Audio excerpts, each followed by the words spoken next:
The government's always going to give you the missing gap information. They're going to actually leave a bunch of information out, like such as these soft attacks or anything that you give them.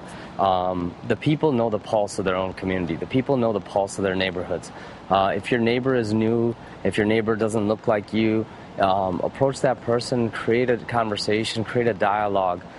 If you don't look like other people in your area, if you are Punjabi or Chinese or of immigration descent, go out, be an emissary, be an embassy to yourself. Go out and contact people in the community and make sure that they know you and make sure that they understand you. And my father, he did a tremendous job of doing that in Milwaukee, whether it be the Latino community or the African American community, or every alderman knew him by first name, and it was amazing how much he did. And I'm not saying that all that stuff is for naught. I actually think that's why we're having such an outpouring of support. It's because he did those things and he planted those seeds in a form of protection for us when he built this temple.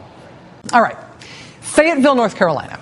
In Fayetteville, North Carolina, downtown, just off Campbell Avenue, Jackie Burden and Michael James, these two people, were walking down the street on December 7th, 1995. And while they were walking down the street, they ran into 3 U.S. soldiers. They were all members of the 82nd Airborne who were stationed nearby at Fort Bragg. The soldiers shot and killed Jackie Burden and Michael James in a totally unprovoked, seemingly utterly random attack. They shot them both in the head with a semi-automatic pistol. Both of them died. 2 of the soldiers got life sentences. The third got a reduced sentence for testifying against his buddies. After the soldiers were arrested in that case, it quickly became clear that the murders were not actually random. Jackie Burden and Michael James were shot specifically and only because they were black. 2 white paratroopers at Fort Bragg, North Carolina tonight are charged with murder in the execution of a black couple in nearby Fayetteville. NBC's Kenley Jones is in Fayetteville. Grieving relatives of the victims brought flowers to the scene of the crime today as the 2 white soldiers were denied bond. Police say Privates James Burmeister, the taller of the 2, and Malcolm Wright went drinking Wednesday night, then looked for blacks to harass. They are accused of shooting a black couple at close range with a 9mm pistol, 36-year-old Michael James and 27-year-old Jackie Burden. Police say they later found a Nazi flag and white supremacist literature, along with a book on how to make bombs, in a room rented by one of the men. Karen Knox, the sister of slain Michael James, says the killings are all the more painful because the accused men are U.S. soldiers. And in the Army, in our country, we can go off and help everybody else everywhere else, but what about home? Late this afternoon, a 3rd soldier was arrested in connection with the killings. Police say Randy Meadows drove the car for the other 2 men, and that there are no other suspects.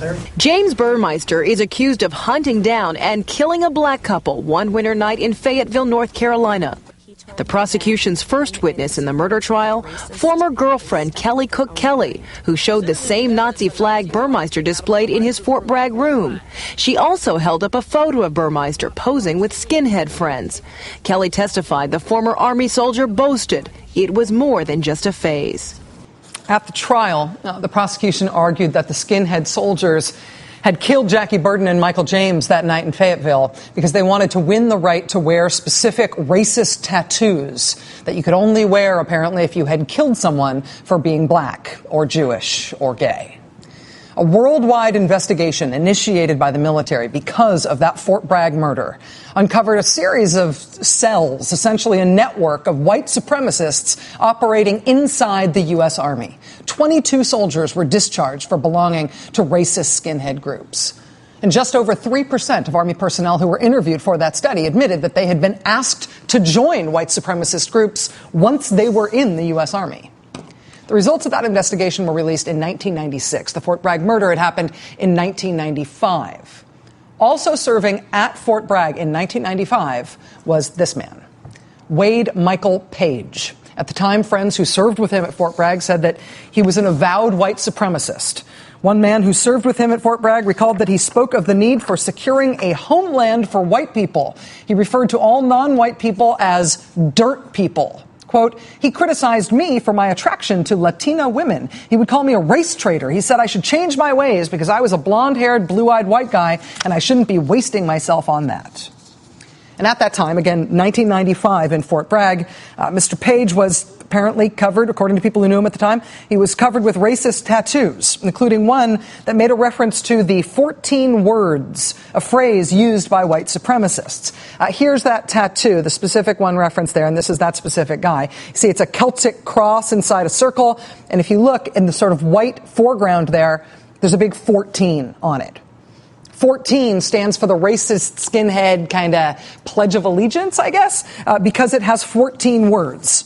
The 14 words are, we must secure the existence of our people and a future for white children. 14 words, supposedly written in prison by the leader of a group called The Order, which was the conspiratorial, violent Nazi group that murdered the liberal radio host Alan Berg in Denver in 1984.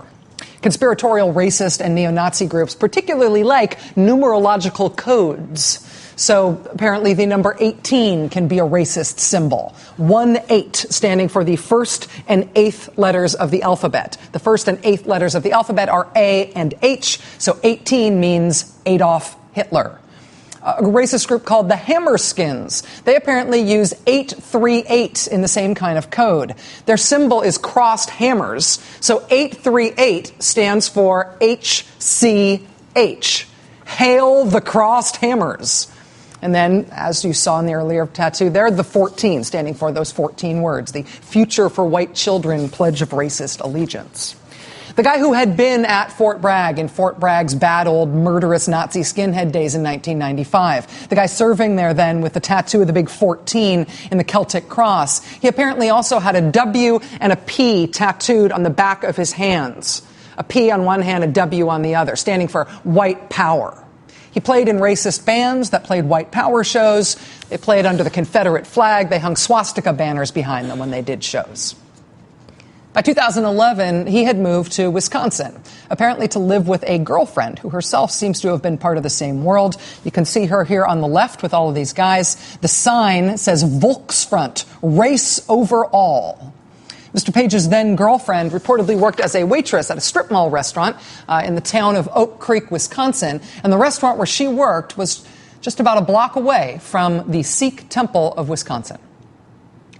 And in 2012, after a whole adult lifetime of wallowing in racist conspiracy theories and the insane American movement and nutty fringe subculture that nurtures those theories, Wade Michael Page decided to stop just posting online to Nazi message boards about how we all needed to be living the 14 words. He decided to get offline and go get a gun. And a year ago, he went to the Sikh Temple of Wisconsin, a block away from where his girlfriend worked. And at the Sikh Temple of Wisconsin, he killed 6 people and he wounded 6 others before he killed himself. One of those who he wounded was the first responding Oak Creek police officer who he shot 12 times. Lieutenant Brian Murphy got shot 12 times and he lived. When other officers responded to the scene, Lieutenant Murphy refused to let those other officers help him and told them to go help the other people who had been shot. Finally, in May of this year, 9 months after the shooting, Lieutenant Brian Murphy said he would have to retire, saying, "I didn't heal enough for the doctors to deem me eligible to go back to work." The president of the congregation was among the 6 Sikh worshippers who were killed that day. Since then, his son has formed a group called Serve to Unite with a former skinhead who lived for years in the white power movement and believed in all the same doctrine and dogma and conspiracy theories as the man who committed that massacre. These two form this group together, and they go to local schools and they tell the story of the massacre. They tell the story of what happened at the Sikh temple a year ago. They tell the story of the background and beliefs of the man who committed that crime. And then they explain how this man who is telling the story to these school kids also used to have all the same beliefs. He has all of the same background. And then they tell the story about how he changed. The son of the Sikh congregation president who was killed and the defector from the neo-Nazi movement, they have formed this organization together and they now have matching tattoos on their hands with, ironically enough, numerological significance. The tattoos say 8512, which is the date, of course, of the Sikh temple massacre, which brought them together. through the racist conspiracy theory fringe movement that one of them lived through and then left. Last night, a candlelight vigil marked the end of 4 days of commemoration in Wisconsin of the Oak Creek Sikh Temple mass shooting.